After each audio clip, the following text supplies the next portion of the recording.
Let's make history. We hear about record labels all the time. Universal, Sony, Epic, Death Row, Def Jam, Murder Inc., and the list goes on and on and on. But what is the best Latin American record label ever? Let me tell you a story.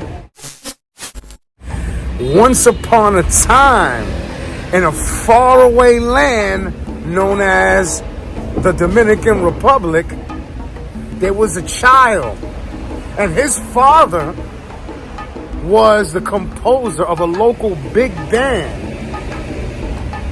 in a city called Santiago in northern DR. And that father passed that knowledge down to the child, how to create music. Then, at the tender age of 11 years old, the family took the child and moved to New York City. He studied at Juilliard and began to join local musicians in forming what would become one of the greatest genres of music ever. And his name was Johnny Pacheco. He joined other greats such as Charlie Palmieri and Tito Puente in helping to form salsa music, which didn't even exist in the 1950s. There was mambo. My father tells me stories about how my grandparents used to dance mambo. It's hard to believe somewhat that there was a time when salsa music didn't even exist. And so my grandparents danced to mambo at the Palladium. And this is during the time when Johnny Pacheco, along with others, were creating this form of music without even realizing it. There were other elements too, such as la rumba, such as the cha-cha-cha, such as bomba y plena.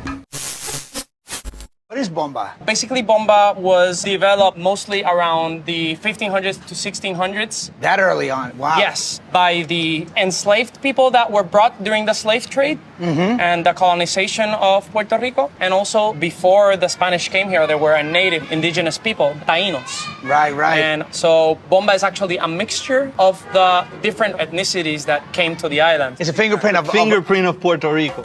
Enslaved Africans created bomba more than 400 years ago, not only as a form of music, but as a way to share secret messages. Certain moves or beats became codes and could be a protest or even a shout-out that they were plans to do something like open up a can of whoop-ass and rebel.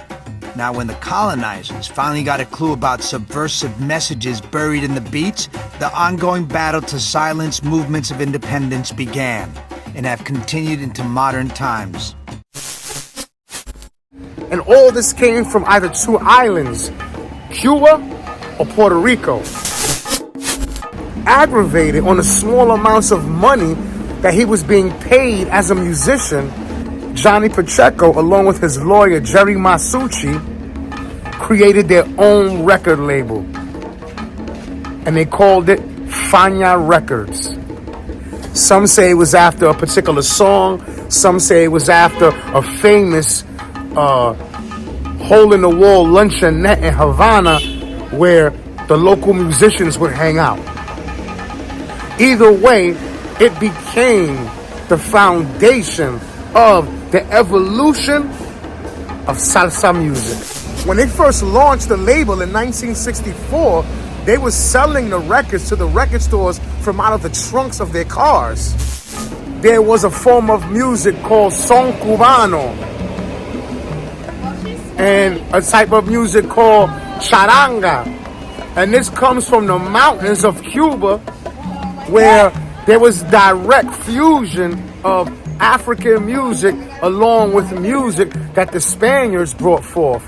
So the Spaniards brought the guitar, and that evolved into the tres guitar that's very popular in Cuban music. And actually, there was even French and Haitian influences in these subgenres, which would come to form salsa music.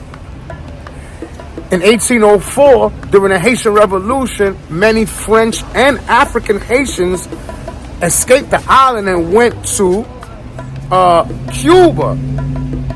And they brought with them different forms of music they were working on, one being La Charanga.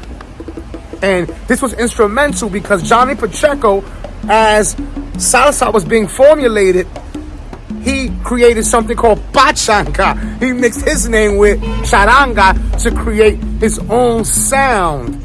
And this is a heavy part of what will become salsa music. The first release on Fania Records was by Pacheco himself, and it was called Cañonazo, featuring Pete El Conde Rodriguez, one of my favorite salseros.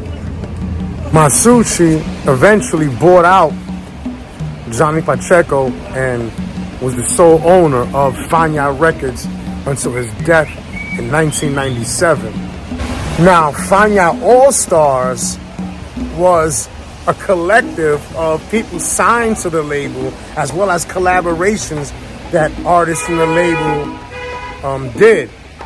So you had everyone from Celia Cruz to Hector Lavoe, Willie Colon, Joe Patan, Ruben Blades, Ray Barretto, and many others. Johnny Pacheco was the first Latin American to headline the Apollo in Harlem.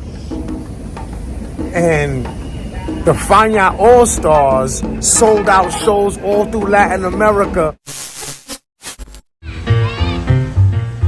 The 1960s in East Harlem, El Barrio.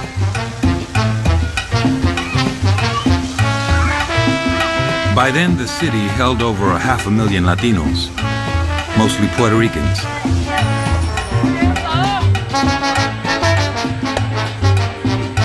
Many were young, part of a massive post-war generation whose search for identity would transform U.S. culture. New York-born Puerto Ricans would become Nuyorican, and salsa would be their flag. The first step on that journey was away from the Latin big bands of the 50s. I was tired of traditional Latin music. I was tired of bands and frilly dresses and perfume, heavy musky perfume. I was tired of that. We grew up immersed in it. And it's like your mother and your father. You're used to them. Their concert at Yankee Stadium in 1973 went on to become one of the most epic moments in Latin American music history. And 1 year after that, they were playing for thousands more across the globe. By the end of the 70s, the label, Fania, had sold millions of records around the world. All the while, back in the U.S., most people barely noticed. This is the story of what they missed. A musical revolution. The birth of salsa.